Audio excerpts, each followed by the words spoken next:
Tamil Nadu university మంచి భవిష్యత్తు కోసం తెలుగు విద్యార్థులు ఇష్టపడే యూనివర్సిటీ. కాల్ 9059052378 9059052379. కేసు చెప్పండి. చీరాల టౌన్ చాలా కేసులు ఉన్నాయండి. సో మెనీ కేసెస్, 1 2 3 కాదు.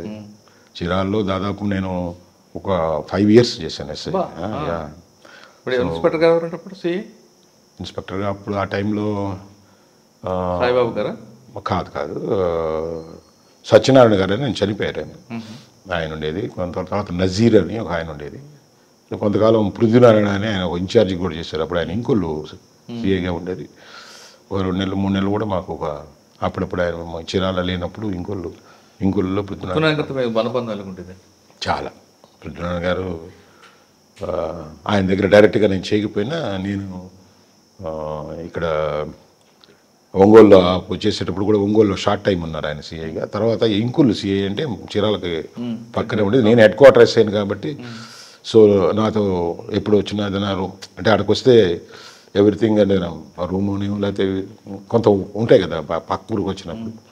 సో ఆ రకంగా బాగా క్లోజ్గా ఉండేది. ప్లస్ యాటిట్యూడ్ కూడా కొంచెం మేము మాట్లాడుకునేటప్పుడు కొంత ఇది ఉంది. అక్కడ నేను చీరాల ఎస్ఐ ఉన్నప్పుడే చిన్నగంజాల్లో కూడా ఒక ఎన్కౌంటర్ అయింది. అంతకుముందు కూడా ఒక ఎన్కౌంటర్ మాకు కూడా అయింది స్టోట్పురంలో. నేను ప్రభాకర్ అని మా బ్యాచ్మేటే ఉన్నాడు. కలిసి చేసి అట్లా కొంత exchange of views thoughts. So Chirala అనగానే డెకాయిట్ రౌడీ చెప్తున్నారు. అది కాకుండా మీరు చెప్తున్నట్లుగా స్టేట్లో ఎక్కడేం జరిగినా వాళ్ళందరూ చీరాల హెడ్ క్వార్టర్లో కూర్చున్నారు. అంటే చీరాలని కాదు, స్టువర్ట్పురము అది యాక్చువల్గా గుంటూరు జిల్లా అండి. ఇది కరెక్ట్గా చీరాల అనేది బార్డర్. దాని తర్వాత స్టువర్ట్పురం వస్తుంది. అది వెదుర్లపల్లి పోలీస్ స్టేషన్ ఉంటుంది. ఇది బార్డర్. సో బాపట్ల కంటే కూడా చీరాల దగ్గర ఉంటుంది ఇది స్టువర్ట్పురంకి. సో వీళ్ళు స్టువర్ట్పురంలో ఉండే ఈ దొంగలు వాడి మీద సర్వేలెన్స్ కానీ వాళ్ళకి ఏదైనా ఇన్ఫర్మేషన్ వచ్చినా కానీ వాళ్ళందరూ కూడా ఈ చీరాల్లో నిఘా పెట్టుకుండేది. అంటే చీరాల్లో మెయిన్ టౌన్ అది. ఏదైనా సినిమాలకు కానీ వాడు పర్చేజింగ్ కానీ అంతా కూడా చీరాలు వస్తుంటారు. సో అందువల్ల ఏంటంటే ఎక్కువ కూడా జరిగేది. ఆల్ ఓవర్ ఆంధ్ర కూడా కాదు, ఆంధ్ర దాటి కూడా నేరాలు జరిగేది. తమిళనాడు, కర్ణాటక, ఒరిస్సా, ఛత్తీస్గఢ్, బాగా సౌత్ ఇండియా అంతా వాళ్ళ ఎఫెక్ట్ ఉండేది. సార్ చీరాల్లో మీకు బాగా గుర్తుండిపోయిన కేసు? చీరాల్లో అంటే పన్నని కాదు, చీరాల్లో ఒకసారి ఒక వ్యక్తి ఈ బట్టల షాపులో పని చేసుకుని ఈ షాపుల తరపున ఈ వాళ్ళ అప్పులు తీసుకొని వస్తూ ఉంటాడు. తీసుకొని వచ్చినప్పుడు సో అతని మీద అటాక్ జరిగింది చీరాలు. సో 22 కట్టిపట్లు బాడీ మీద ఉండటం జరిగింది. అతని దగ్గర కొంత క్యాష్ పోయింది, సంథింగ్ 60,000 70,000 మర్డర్ ఫర్ గెయిన్ అది. సో మర్డర్ ఫర్ గెయిన్లో ఇన్ని కత్తిపోట్లు ఎందుకుంటాయి అనేది అప్పుడు విచారణలో ఇదేమన్నా వేరే రకమైన కక్ష కార్పణ్యాలా లేకపోతే ఇన్ని కత్తిపోట్లు చేసి చచ్చిపోయేదాకా కూడా పొడిచి తీసుకెళ్ళటం అనేది అనుమానం వచ్చింది. సో నేను ఇమీడియట్గా స్పాట్కి కూడా వెళ్ళటం జరిగింది. నేను యాక్చువల్గా నేనే అతన్ని తీసుకొచ్చి పండబెట్టి హాస్పిటల్కి షిఫ్ట్ చేసుకునే లోపే నా సమక్షంలోనే అతనికి ఏం మాట్లాడకుండా ప్రాణం పోయింది. సో దాన్ని వేరే యాంగిల్లో చూస్తే ఇతనికి ఎవరూ శత్రువులు లేరు, ప్రతి ఒక్కరితో స్నేహితంగా ఉంటారు. కాబట్టి ఇతని దగ్గర క్యాష్ పోయింది కాబట్టి ఈ క్యాష్ కోసమే చేశారు. అయితే ఎందుకు ఇన్ని కత్తిపోట్లు పడ్డాయి, క్యాష్ కోసం ఈ 22 కత్తిపోట్లు ఎందుకు వేసి తీసుకెళ్తారనేది దాని మీద అప్పుడుండే నేరస్తులందరినీ ఆ చుట్టుపక్కలందరినీ అంటే మేము అప్పుడు ట్రెడిషనల్గా విచారించేది. ఈ చుట్టుపక్కల ఎవరున్నారు, దానికి ముందు ఎవరు కనపడ్డారని. మా దీంట్లో తమాషా ఫన్ ఏంటంటే ఒక 100 yards దూరంలో సో ఒక సస్పెక్ట్ మాకు కనపడటం జరిగింది. ఆ సస్పెక్ట్ని నేను తీసుకొచ్చి బాగా హార్డ్ ఇంట్రాగేషన్ అయింది. కానీ సస్పెక్ట్ అక్కడ ఉన్నాడు, వీడు మర్డర్ జరిగింది, వీడియో ఓపెన్ కావట్లేదు దాదాపు. అంటే ఇప్పుడు ఇల్లీగల్ కస్టడీని కాదు కానీ వాడిని పెట్టుకున్న ఆఖరికి వాడు రివీల్ కాలేదు, హార్డ్ ఇంట్రాగేషన్ తట్టుకున్నాడు. తర్వాత వాడిని వదిలిపెట్టడానికి ఈ కేసు డిటెక్ట్ కాలేదు. ఈ క్రమంలో వాడిని పోలీస్ స్టేషన్లోనే డిటైన్ కాదు అక్కడే వచ్చా పోతా మా కళ్ళ ముందే వాడిని దాదాపు కొంతకాలం పెట్టుకోవటం జరిగింది. అంటే మా కళ్ళ ముందే తిరుగుతుండేది. సో లాస్ట్కి వాడు మాకు చెప్పను, టీలు పెట్టను. వాడు ఒక వీళ్ళు కలిసిపోయాడు. కలిసిపోవటం అంటే ఇక వాడిని వాడు నమ్మించడానికి. సో ఆ టైంలో వేరే ముద్దాయి దొరకటం జరిగింది ఒంగోలులో. దొరికితే ఇంట్రాగేషన్ చేస్తే అతనితో అసోసియేట్, అతని ఇంట్రాగేషన్లో ఇతని ఇన్వాల్వ్మెంటు ఆ మర్డర్ కేసులో అక్కడ ఇదైనప్పుడు వీడిని మనం ఇంత చేసినా అంటే ఒక ఇన్వెస్టిగేషన్లో సో ఇంట్రాగేషన్ కూడా అది ఎంతో హార్డ్ చేసినా కానీ ఒక్కోసారి బ్రేక్ కారు. సో ఆ తర్వాత వీడిని చాలా పొలైట్గా తీసుకొని మామూలుగా దాదాపు పనికి రాకుండా చేస్తే మొత్తం అప్పుడు ఆఖరికి ఎందుకు ఇన్ని 22 కత్తిపోట్లు ఉంటాయి అనేది అప్పుడు అందరిని పట్టుకున్నాం. అంటే వాడు సంచి ఉంటుంది, సంచి. ఆ సంచి మొదటి కత్తిపోటుకే సంచి వదిలేసాడు. ఆ సంచి పాపం అతను ఆ 2 ఇది కట్టుకున్నాడు చేతికి. వీళ్ళు లాక్కొని పోయేటప్పుడు ఇతను ఆల్రెడీ ఒక కత్తిపోటుకే వదిలేశాడు చెయ్యి. ఆ దొంగతనం చేసే క్రమంలో అది రావట్లేదని, అతను వదలడం లేదని. ఎందుకు అన్ని కత్తిపోట్లు అంటే దానికి రీజన్ అది చెప్పారు. ఏంటంటే లాస్ట్కి ఇవన్నీ పొడిచి అతను పడిపోయిన తర్వాత కూడా చూస్తే ఈ చేతికి అతను నాట్ చేసుకున్నాడు. అది గమనించుకోవాలి వీళ్ళు. లాగితే రావట్లేదు అనుకుంటున్నారు, దీనికి నాట్ అయిందనేది వాళ్ళకి అర్థం కాదు. అంటే లాగితే రావాలి కదా, రాలేదని చెప్పి ముడి వేసుకున్నాడు. రోజు తెచ్చుకొని ఎవరైనా లాగితే పోకుండా ముందు ముడి వేసుకొని ఉన్నాడు. సో చెయ్యి వదిలేశాడు కానీ నాటు ఉంది చేతికి. అది వాళ్ళకి అర్థం కాల. ఆ పని పూర్తి చేసుకుని వెళ్ళిపోయే క్రమంలో వాడు చెయ్యి ఇంకా వదలడం లేదని పొడిచారని తర్వాత తీసుకెళ్ళారు. అది ఎందుకు ఉన్నారంటే డే 1 దాన్ని సస్పెక్ట్ని మనం ఐడెంటిఫై చేసి డ్రాగ్ అయ్యి మళ్ళీ దాన్ని బ్రేక్ చేయడానికి అది టైం తీసుకుంది. అది ఇంకొక అంటే అందువల్ల అప్పటి నుంచి నాకు వచ్చిన ఎక్స్పీరియన్స్ ఏంటంటే మాకు ఇప్పుడు సబార్డినేట్స్ సార్ వాడు ఒప్పుకోవట్లేదు సార్, ఇంట్రాగేట్ చేశారు సార్ అన్నా కానీ నా ఎక్స్పీరియన్స్ నమ్మదు. కొంచెం టెక్నికల్గా ఇప్పుడంటే టెక్నికల్ ఎవిడెన్స్ కూడా వచ్చింది కాబట్టి. సో ఇప్పుడు మేము ఒక సీనియర్ ఆఫీసర్ అయ్యాం కాబట్టి ఇలాంటి అనుభవాలతోటి అడ్మిట్గా లేదన్నా ఆ నేరం కాదని అన్నా కానీ వెంటనే ఇప్పుడు బిలీవ్ చేయడానికి ఆ కేసులు గుర్తొస్తాయి. అంటే అంత హార్డ్ ఇంట్రాగేషన్ బ్రేక్ ఫేస్ చేసి కూడా వాళ్ళు వాళ్ళు తట్టుకున్నారు. అంటే నేరం ఒప్పుకోవటం అనేది అంత కొంచెం దాంట్లో చాలా ఫ్యాక్ట్స్ దాంట్లో చాలా తెలివి అని తర్వాత ఇంట్రాగేషన్ టెక్నిక్స్ డెవలప్ చేసుకున్నాం నిదానంగా. సో చీరాల తర్వాత అంటే చీరాల ఇంకొక కేసు సార్, ఇంకోటి ఉందా? బెస్ట్ కేసు ఉంది చెప్పండి. చీరాల్లో ట్రెడిషనల్గా జరిగే కేసుల్లో పగలు ఒక ఇంట్లో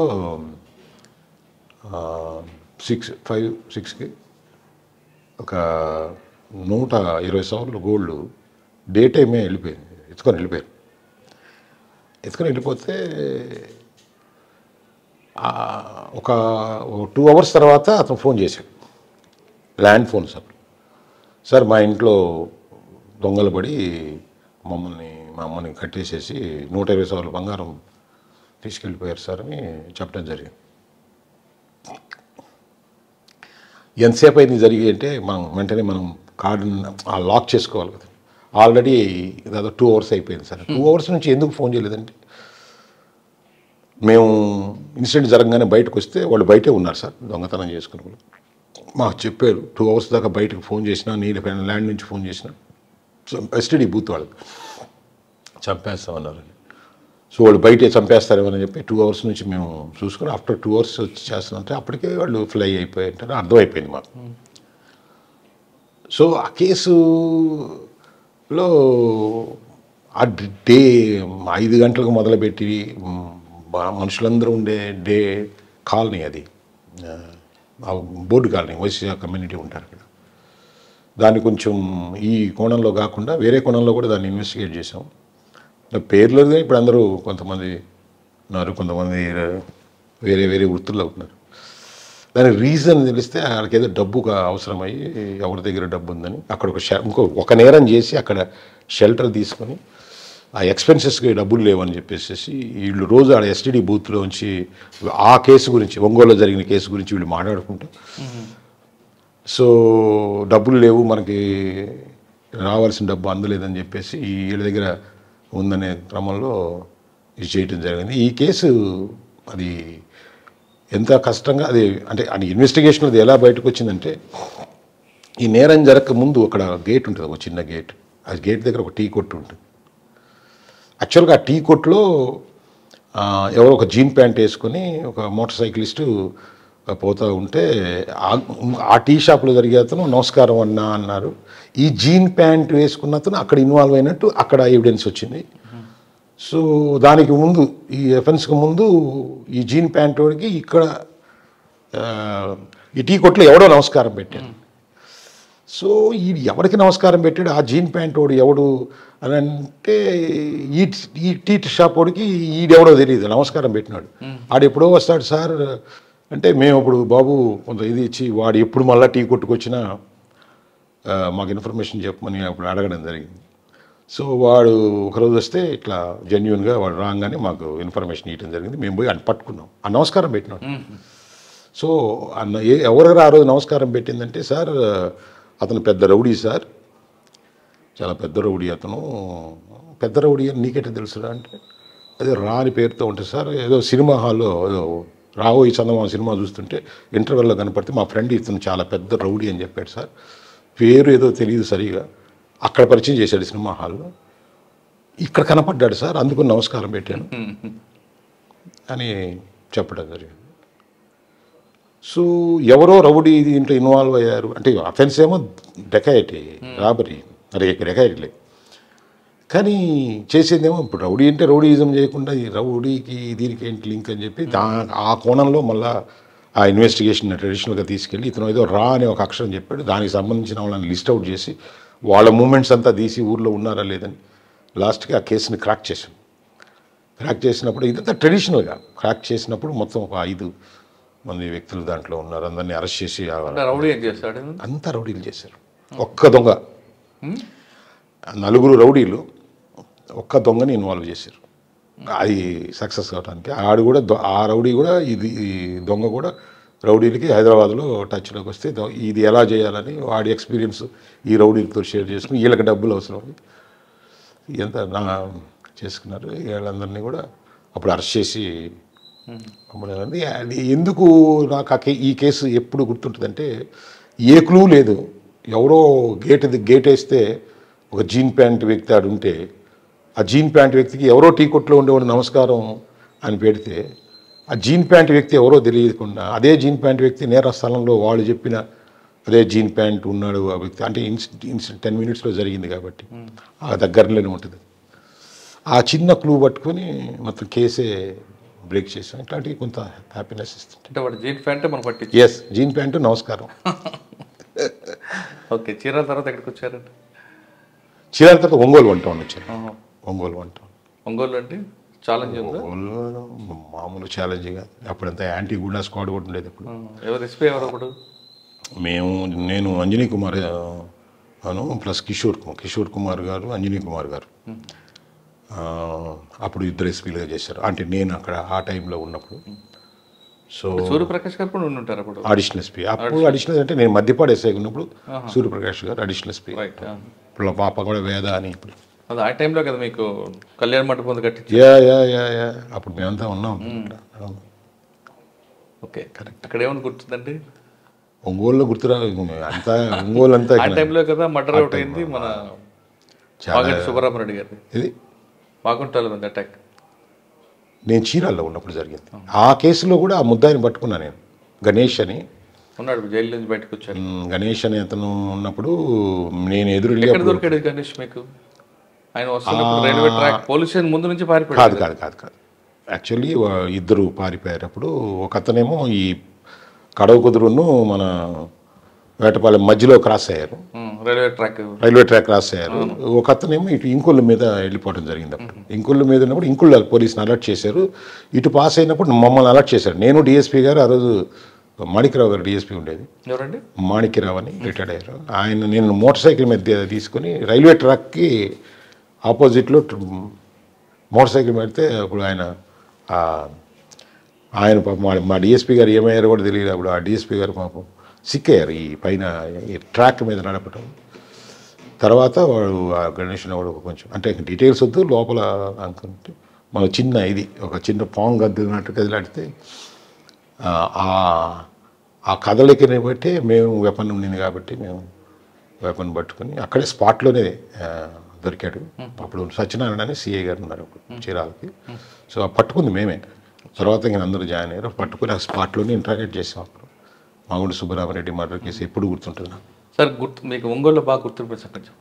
ఒంగోలు బాగా గుర్తుండిపోయింది. చాలా రౌడీ. ఒంగోలులో నేనున్నప్పుడు చాలా హార్డ్ ఉండేదండి. ఇప్పుడు నేను అంతకుముందు మద్దిపాడు నాగులుపులపాడు చేసినప్పుడు 92 to 95 ఆ ప్రాంతాల్లో అక్కడే ఉన్నాను. సో ఒంగోలు అప్పుడే చాలా రౌడీజం ఎక్కువగా ఉన్నప్పుడు కూడా మేమందరం ఏది జరిగినా కానీ ఆ ఒంగోలుకు పోవటం, ఆ బందోబస్తు, ఏదో కరెంటు పోతే మర్డర్ అనేది ఇవన్నీ కూడా ఎక్స్పీరియన్స్ అయ్యి ఉన్నాం. ఎక్కువ నెల్లూరు బస్ స్టాండ్ దగ్గర ఎందుకు ఉంటాయండి అక్కడ రౌడీజం? లేలే అప్పుడు ఏమైందంటే కొంత వ్యక్తిగతమైనవి, కొంత ఏమో అప్పుడు కాస్ట్ పరంగా కూడా కొంత రౌడీజం పెరిగింది. దాంట్లో ఇప్పుడు పేర్లు చెప్పడానికి అంటే పేర్లని కాదు కానీ ఫలానా కాస్ట్ ఫలానా కాస్ట్ ఫలానా కాస్ట్ ఫలానా రిలీజియన్ అని చెప్పలేం కానీ కొంత అప్పుడు బాగా గ్రో అయింది. సో అప్పుడు ఏంటంటే దీన్ని కంట్రోల్ చేయాలని అంటే ఎవరినైనా ఒక గట్టి హ్యాండిల్ చేసిన వాళ్ళని అప్పుడు కొంచెం ఎలిమినేట్ కానీ కంట్రోల్ అంటే ఆ స్థాయికి పోతే కానీ మనం లాండాటని. సార్ అప్పుడు టైగర్ నాగేశ్వరరావు లాంటి వారు ఎదురయ్యారు? లేరు అప్పుడు అయిపోయినాయి. ఇప్పుడు ఇవన్నీ టైగర్ నాగేశ్వరరావు ముందే కటారి కృష్ణ ఉన్నాడు. కటారి కృష్ణ నేను ఎస్ఐగా ఉన్నప్పుడు పిలిపించాము. అప్పుడు ఏదో దేవరంపాళ్ళు చెట్లు తీసుకుంటున్నారు ఆ యాంగిల్లో ఉన్నారు. ఇప్పుడు కటారి కృష్ణ అంటే పేర్లు ఎందుకు కానీ ఇప్పుడు ఆయన పేరిట బయటకు వచ్చింది. మిగతా వాళ్ళందరూ కూడా ఉన్నారు. అక్కడ కూడా రౌడీ షీటర్ని ఎన్కౌంటర్ చేయడం. కరెంట్ పోతే మర్డర్ అనేది వాస్తవం అంటారు అప్పుడు? వాస్తవమే. Plus very very riffraff. So murder అయిన తర్వాత కూడా అది ఏం జరిగింది ఎంత దీంట్లో అంటే చాలా చిల్లరికి అది ఆ టైంలో మేము కూడా విన్నది, మాకు ఎక్స్పీరియన్స్ ఉన్నది కూడా బిర్యానీకిను ఒక వాటర్ బాటిల్కి కూడా మర్డర్ యాక్సెప్ట్ చేస్తారు తెలియని ఉండేది. తర్వాత మేము ఉన్నప్పుడు కూడా రౌడీజం ఉండేది, హైలోనే ఉండేది, అండర్ కరెంట్లో ఉండేది. కానీ అది బయటకు చెప్పుకోవడానికి భయపడుతుండేది. కొంచెం పోలీసు చాలా యాక్టివ్గా ఉండేది. అప్పుడు డెఫినెట్గా మేము యాక్టివ్గా ఉండేది. ఐడెంటిఫై చేసి కొంచెం చిన్న రూమర్ వచ్చినా కానీ దాని మీద ఉక్కుపాదం అయితే సార్ రౌడీలు ఐడెంటిఫై చేశారు. ఆపాం కూడా. ఎన్కౌంటర్ కూడా జరిగింది. అప్పుడు ఎన్కౌంటర్ జరిగిన తర్వాత కూడా అంటే ఎన్కౌంటర్ దాకా పోతుంది అని అంటే ఎన్కౌంటర్ కూడా పోయిందాము అంటే ఫియర్ అనేది క్రియేట్ చేసాం. ఒక అంటే పోలీసు ఏ ఎక్స్టెంట్కి పోతున్నారు రౌడీజం మీద అనేది. సో ఏదో ఒక పౌండ్ ఓవర్ చేసో లేకపోతే ఏదో ఈ కౌన్సిలింగ్తోనే ఆగితేనో వీటన్నిటికీ లాయర్లను ఏదైనా ఉంటుంది, బోల్డ్ మంది సపోర్ట్ వస్తూ ఉంటారు. అఫెన్సులు దారుణంగా ఉండేది. అవి నేను కెమెరా ముందు కొన్ని విషయాలు చెప్పలేను. అంటే అవి చెప్పడానికి కూడా అంత క్రూయల్గా ఉంటాయి. ఇది ఆ యాక్ట్స్ అంత కొన్ని ఏంటంటే మనకే అది ఎలా చెప్పాలంటే వేళ్ళుగా ఉంటుందండి లోపల. పోలీస్ ఆఫీసర్కి ఇన్ఫర్మేషన్ రాదు, పోలీస్ ఆఫీసర్ని బిలీవ్ చేయరు. ఎందుకంటే మనం వస్తాము కొంత భరోసా మనం ఇచ్చిన నేనున్నానని ప్రజల్లో ఏమనిపిస్తుంది అంటే ఉంటాడు ఈయన గట్టోడే, 1 year ఉంటాడు, 2 years ఉంటాడు, ఈయన ఉన్నంత వరకు ఓకే, ట్రాన్స్ఫర్ అయిపోతారు. అప్పుడు ఎవరు ఆ బెదిరింపు కూడా అట్లే ఉండేది. ఈయన ఉన్నంత వరకు ఓకే, ఈయన పోయిన తర్వాత చూసుకున్నా అని అంటే. సో ఆ భయం కూడా జనాల్లో ఉండేది. ఒక పొలిటీషియన్ని జైలుకి తీసుకొచ్చి కొడితే ఇది లోపల ఏదో విజిటింగ్కి ఏదో పోతారు కదా, ఆ టైంలో లోపలుండి కొడితే మొహం అంతా పగిలిపోతే అతను కౌన్సిలర్ ఏంటి ఆ దెబ్బలని ఒక రూమర్ వస్తే నన్ను పలానా రౌడీ షీటర్ కొట్టాడని చెప్పడానికి ఒక పొలిటీషియన్కే ధైర్యం ఉండదు. పబ్లిక్ ఏముంటుంది? పబ్లిక్ది మనం తెలుసుకోవాలి. ఒక ఇన్సిడెంట్ అయితే ఒకరిని మొత్తం పెట్రోల్ పోసేసేసి కత్తితో చచ్చిపోతావా, పొడిస్తే చచ్చిపోతావా అంటే చావు చాయిస్ ఇస్తున్నారు. చావుని చాయిస్, నువ్వు ఎలా చచ్చిపోతావు, బ్యాంగ్ చేయమంటారా, స్ట్రాంగులేషన్ చేసేదా, కృష్ణాలు పూసి తగలేసేదా, పొడిచేసి నీ చావు నువ్వు ఎలా కోరుకుంటున్నావు? చావు కన్ఫర్మ్, చాయిస్ ఏది, ఏం కావాలా? ఈ థ్రెట్లో పెట్టి వీళ్ళకి ఇది చేసి ఒక మనిషి పోయి చూపించి బెదిరించి ఇట్లా అప్పుడు ఫోన్స్ వచ్చినాయి కూడా, కొంచెం టెలిఫోన్స్ కూడా అందుబాటుకు వచ్చినాయి, సెల్ ఫోన్లో బెదిరించి ఇంకొక మనిషి పోయి అక్కడ బంగారం వాళ్ళ భార్య దగ్గర డెలివరీ చేయించి, కొన్ని విషయాలు నేను చెప్పకూడదు, భర్త చేతనే వాడికి యాక్సెప్ట్ చేయించుకొని వీడి సాగు దగ్గరుండి కోఆపరేట్ చేయని భార్యకి భర్తే చెప్పించి వీడి సాగు గ్రిప్లో ఉంటుంది. భర్త మాట విని భార్య ఆ డబ్బు ఆస్తి ఇవ్వటమే కాకుండా శరీరాన్ని కూడా అప్పచెప్పే ఏ పీక్స్ చెప్పండి. ఎందుకంటే అంత అంత ప్యానిక్ చేశాడా? అంటే దీంట్లో ఎట్లా ఉంటుందంటే అండి, ఇప్పుడు అది ఆల్రెడీ స్టార్ట్ అయ్యింది ఇక్కడ కాదు, చాలా దగ్గర స్టార్ట్ అయింది. కొంత అప్పుడు గుంటూరును విజయవాడ పరిసరాల్లో ఈ ఒంగోలు వాళ్ళని ఎక్కువ వాడుకున్నారు. ఇప్పుడు చిన్న చిన్న బాంబులు పెట్టుకోవటం ఆ ఒంగోలు అంటే ఇప్పుడు నేను అక్కడికి పోవాలి పాత అక్కడ గొడవల్లో విజయవాడ రంగా వర్సెస్ నెహ్రూ ఆ గొడవల్లో సో వీళ్ళంతా కూడా ఈ అటో ఇటో అక్కడ చేరు. అప్పుడు వీళ్ళేదో పెద్ద గొప్పలాగా ఇప్పుడు ఫీల్ అయ్యి వీళ్ళని అక్కడ వాళ్ళతో జాయిన్ అయ్యి కొంత వాళ్ళ ఎక్స్పీరియన్స్ అయ్యి వచ్చి సో వీళ్ళకు ఒక ఫేమ్ వచ్చి సో వీళ్ళు హైర్డ్లో ఇన్వాల్వ్ అయిపోవటం, ఇది ఎవడన్నా హైర్డ్ మర్డర్స్ వాటిల్లో ఇన్వాల్వ్ అవటం, సో పేమెంట్కి చేయటం అట్లాంటివి జరిగినాయి కదా ఒంగోలు. మేము ఉన్నప్పుడే జరిగినాయి అవి. సార్ భర్త భార్యని కావాలి నేను ఆ కేసులు అంటే వాళ్ళ వ్యక్తిగత విషయాలన్నీ కూడా ఇంటర్వ్యూలో పేర్లతో బయటకు రావడం ఇష్టం. అవసరం లేదు. కొంతమంది కేసు పెట్టడానికి కూడా ఇష్టపడరు, కొన్ని వాళ్ళు చెప్పుకోగలరు మాకు వచ్చి ఇట్లా జరిగిందని. చాలా కేసులు ఉన్నాయి అట్లా, వాళ్ళు వచ్చి చెప్తారు ఇది జరిగింది అని ఏడుస్తారు. కానీ దాన్ని మనం రిటర్న్గా రాసిమన్నప్పుడు ఏంటంటే పరపతి పాడు బజార్లో వీళ్ళు అట్లాంటి ఎన్నో అలాంటి కేసులు నేను చెప్పే కదా, రాజకీయ నాయకులే కేసు పెట్టకపోతే సామాన్య మనుషులు వచ్చి ఈ రౌడీల యాక్టివ్ అటువంటి కేసు మీ నోటీస్కి వచ్చినప్పుడు వాడిని పిలిచి కౌన్సిలింగ్ వేరే ఇప్పుడు తర్వాత వచ్చినప్పుడు ఆ కేసు కాకుండా కేసు అయితే ఒరిజినల్ ఒకటి ఉంటుంది. అంటే ఇప్పుడు ఎన్ని ఇంటర్వ్యూ మనం చెప్పకూడదు, బట్ అతను వదలలేక దాన్ని ఇంకొక ముఖంతో అంటే అర్థమైంది నాకు, ఇంకొక ముఖంతో అంటే వదలలేము వీళ్ళు పెట్టరు. అది కదా మాకుండే డైలమా, వాళ్ళు కేసు పెట్టరు కానీ ఘోరం జరిగి ఉంటుంది, కానీ వాడిని వీడిని వదలలేము. మీకు ఇష్టం లేదు. ఇప్పుడు ఇవి కెమెరా ముందు చెప్పకుండా ఇవే ఇప్పుడు ఈ చట్టం ఈ నలుగుడు ఉంటుంది మధ్యలో, నలుగుడు ఉన్నప్పుడు సో ఇంకొక ముఖంతోనూ వదలలేం కదా. ఘర్షణ ఇలాంటి చాలా ఉన్నాయి. అప్పుడే కొంచెం అదే జనరల్గా అంటే మా మీద అప్పుడప్పుడు అభియోగాలు వస్తాయి కదా, జరగని దానికి కేసు పెట్టారండి, అక్రమ కేసులు. అక్రమం కాదు, అంతకంటే దారుణమైన కేసు పెట్టడానికి వాళ్ళు రారని వీళ్ళకి తెలుసు, ఆ ధైర్యం వాళ్ళకు ఉంటుంది. ప్లస్ ఇంకోటి ఏంటంటే అప్పుడుండే రౌడీజం ఉండేటప్పుడు టైంలో ఏంటంటే రౌడీలు వచ్చి మా మీద కేసులు పెడతారనే అంత కాన్ఫిడెంట్, అదే ఈ రౌడీలకు అంత నమ్మకం మా మీద ఎవరు కేసు పెట్టరు. అంటే ఒక సందర్భం నా టైంలో కాదు, ఒక సందర్భంలో ఒక వ్యక్తిని కొట్టి, అంటే మేము విన్నాం, మేము జాయిన్ అయినప్పుడు నువ్వు ఏ ఊర్లో పనిచేస్తున్నావు అనేది వాళ్ళు మాకు చెప్పే క్రమంలో మాకు చెప్పింది. ఒక వ్యక్తిని కొట్టి పోలీస్ స్టేషన్ ముందేసి అదిగో పోలీస్ స్టేషన్లో పోయి రిపోర్ట్ ఇచ్చుకో అనే స్థాయికి ఒంగోలు రౌడీజం పోయింది. అదృష్టవశాత్తు ఆ స్థాయిలో అందరం కష్టపడ్డారు. ఒంగోలు రౌడీజం మీద చాలామంది పోలీస్ ఆఫీసర్లు హార్డ్ వర్క్ చేస్తేనే సో ఇప్పటికి కొంత అంటే ఇప్పుడు ఏముందంటే ఎక్కువ ఉండేటప్పుడేమో చిన్న చిన్న రౌడీజం అనిపించదు, పీక్స్లో ఉన్నప్పుడేమో ఇప్పుడు అన్నీ తగ్గిపోయినాయి. ఇప్పుడు చిల్లరది కూడా ఇప్పుడు రౌడీజం అనిపిస్తుంది మనం. ఆ రౌడీజం దాంతో కంపేర్ చేసుకుంటే లేదు, అది దారుణం.